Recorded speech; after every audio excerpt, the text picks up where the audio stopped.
Today, we are breaking down a really critical analysis of the legal proceedings against Nnamdi Kanu.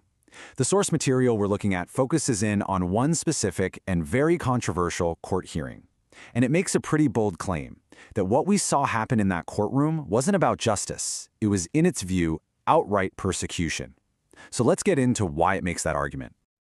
Okay, so to really get to the heart of this, we have to start with this single, powerful quote from the source.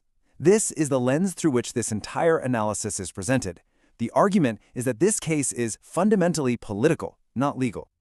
So how does the source actually build this case? Well, we're going to follow its logic through 6 key points. We'll start with the main argument, then look at what it calls an ignored court order, a challenge to the trial's authority itself, a look at the defense, the evidence, and then finally, the source's pretty damning final verdict.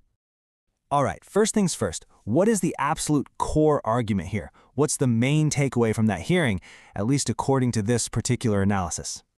And here it is, the first big idea from the source. It argues that we might be looking at this whole thing the wrong way. You know, it might look like a legal battle, it's got a judge, it's in a courtroom, but this analysis claims it's really something else entirely, a targeted move by the state. Now, the very first piece of evidence the source points to is a previous court judgment that it claims was just completely ignored. This is really the key historical context for everything that happens next. Okay, so this is where things get a little complicated. The source lays out this timeline to show what it calls a huge legal contradiction. First, back in October 2022, the Court of Appeal actually acquits Kanu.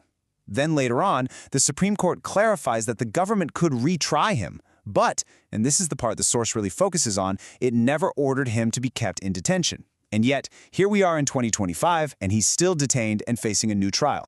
So based on that sequence of events, the source asks a very, very direct question. Why is he still behind bars?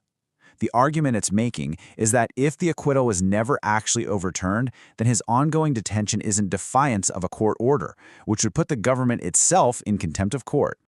And this brings us right into the courtroom for the next